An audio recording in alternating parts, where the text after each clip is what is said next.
The sound of birdsong in the morning is something we all associate with peace and tranquility.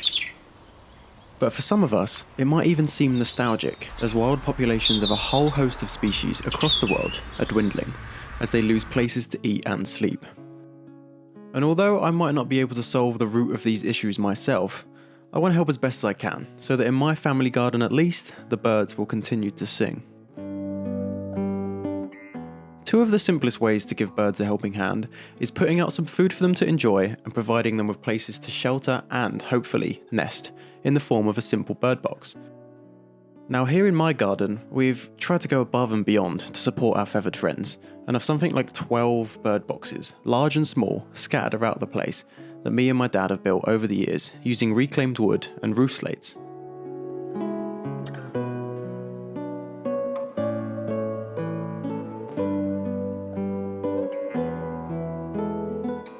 We've been fortunate enough to witness plenty of successful nestings, from blue tits and robins to sparrows and swifts. But over this time, the boxes we installed have begun to look quite tired of their time in the harsh British elements. So me and my partner Nikola decided it was time to give them some much needed restoration and TLC. First on the agenda was to collect all the boxes that looked like they needed some refreshment, and we made sure to keep an eye on them beforehand to ensure they were not currently being occupied. Not sure any birds inside would appreciate such a disturbance on a cold January morning. And on one of the boxes I took down, there's actually two big false widows that landed like next to my boot, so that's why I'm looking so suspicious. Many of the nest boxes had absorbed moisture from the rain and generally damp winter air, so we had to let them dry out under cover of the workshop for a few days before we were able to work on them. And I should mention that whilst we are lucky enough to have a lovely stocked up shed of tools like this, you really don't need much to try building your own bird box, and you could also just buy one from the shop yourself and maybe redecorate it if you want to change the look. Now the first step was to viciously attack each box with a wire brush and sandpaper to remove any old paint and strip away the buildup of dirt, algae, and in a lot of cases, areas of wood that have begun to rot away.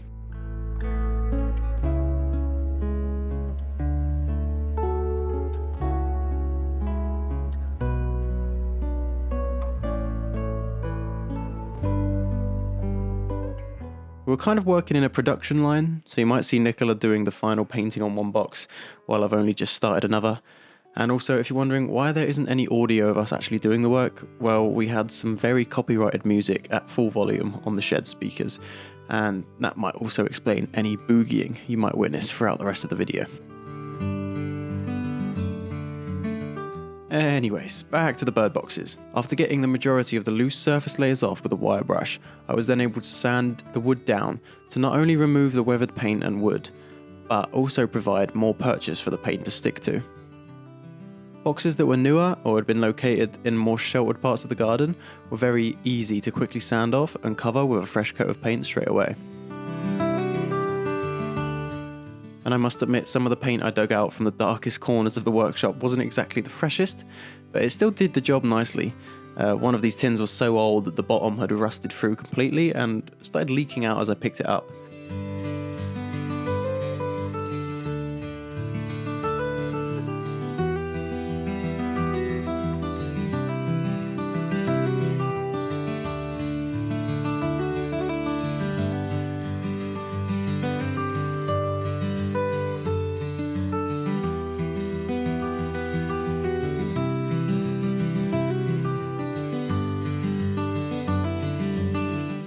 So I just left it on the floor whilst I finished the rest of the nest box.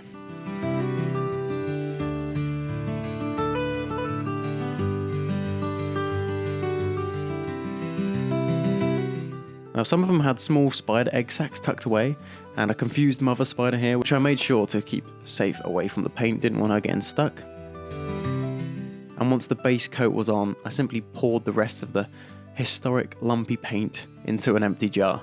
No need to waste it, we could use that on something else. Now Nikola is busy painting the final design on a box I had prepared prior to starting recording this video, and I've blurred it here as to avoid spoiling the outcome, but it just looks like she's painting something rude. The next nest box try saying that after a few drinks. The next nest box wasn't in the best of shape, and you can see it was covered in algae and had a big hole rotting in the base that isn't meant to be there. After some digging around with a chisel, I quickly realised it wasn't going to be a simple repair and removed the bottom panel to take a closer look at the damage. Now, I'm no expert at carpentry, as you can probably tell, but I'm pretty sure the wood isn't meant to be spongy and have bubbles coming out of it.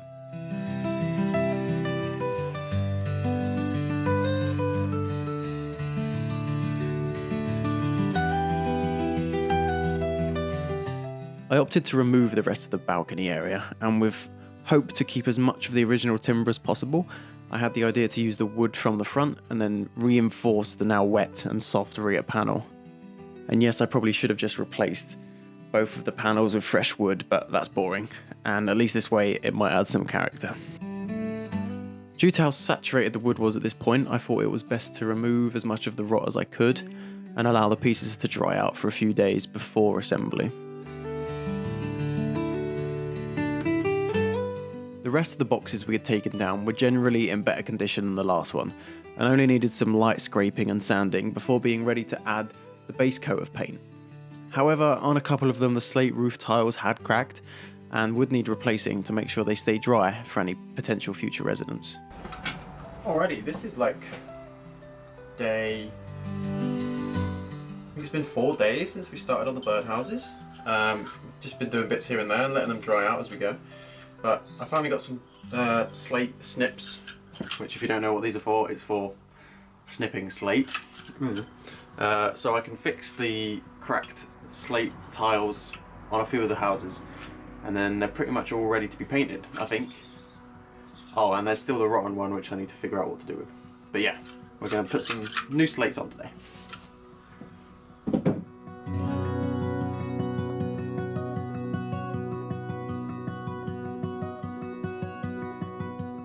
And in some cases, it seems, they were already home to some 8-legged friends.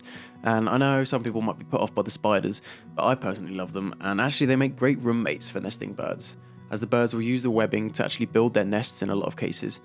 And the spiders will eat any insects that might potentially harm young birds, such as ants and flies.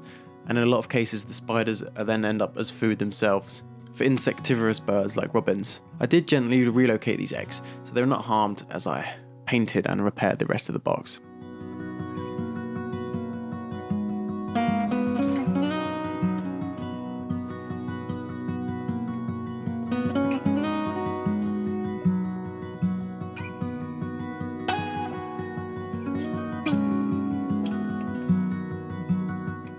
Replacing the slates was fairly straightforward, as I just need to cut down a larger piece to the same size as the other intact tile and attach it in place.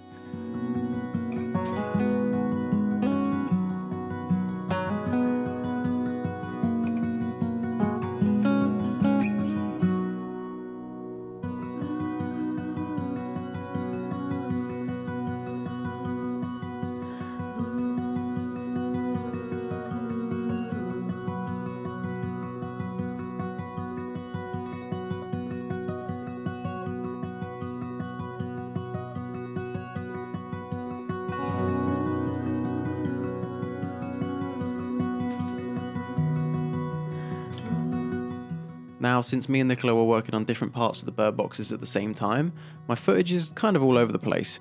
But essentially, as I was making the repairs to each one, Nikola would then paint them and make them actually look good compared to my poor attempts at carpentry. And we covered each box in a coat of outdoor furniture paint to provide some initial colour and protection from the elements, most importantly.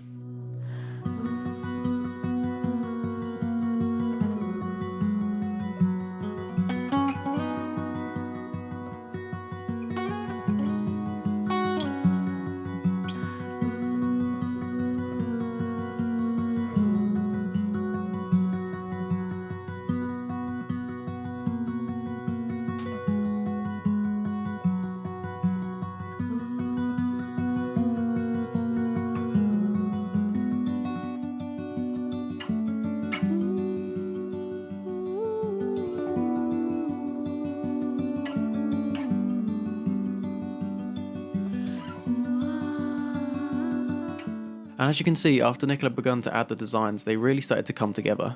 We experimented with different ideas like sticking on these old seashells, and the paintings ended up ranging from flowers and bees to dinosaurs, whales, and even a Smurf managed to find his way in there.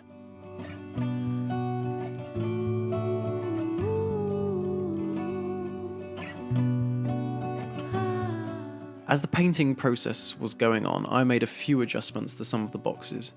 I read online that robins like to nest in boxes with larger openings that kind of open up and then drop down deep.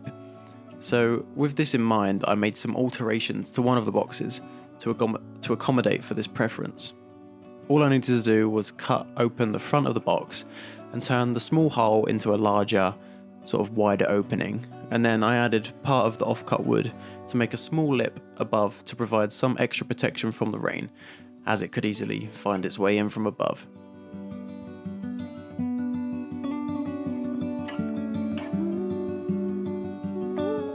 Then again, a simple coat of wood stain in this instance to help protect the wood, and perhaps a dinosaur on the side for good measure.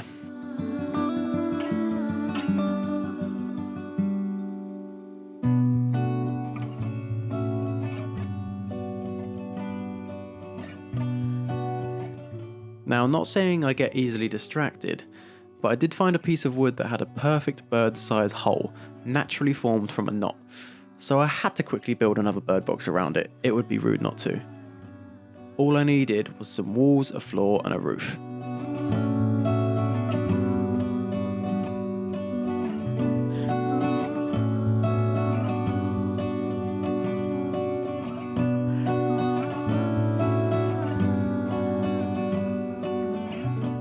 And I had another perfect little bird box to add to the collection.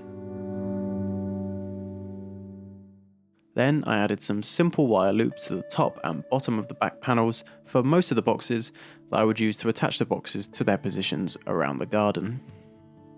I also spent a while trying to install a small bird box remote camera into one of the boxes, but after far too long adjusting the positioning and signal, I realised that the radio signals the camera used were just really weak and didn't quite perform well enough to produce any usable footage.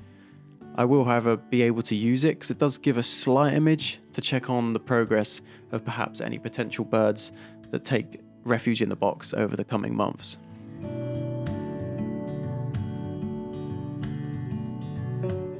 And with all that work completed, it finally came time to dot our freshly renewed boxes out and about the garden, trying to vary the locations as much as possible to provide different opportunities for different species that might decide to make these houses a home.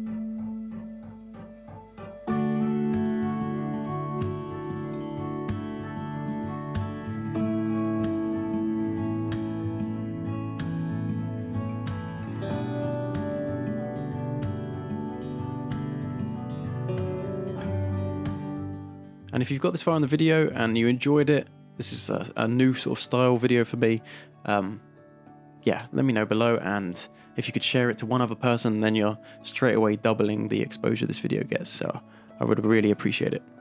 And that's all from me for now. There's a few more videos I've got planned, so keep an eye out.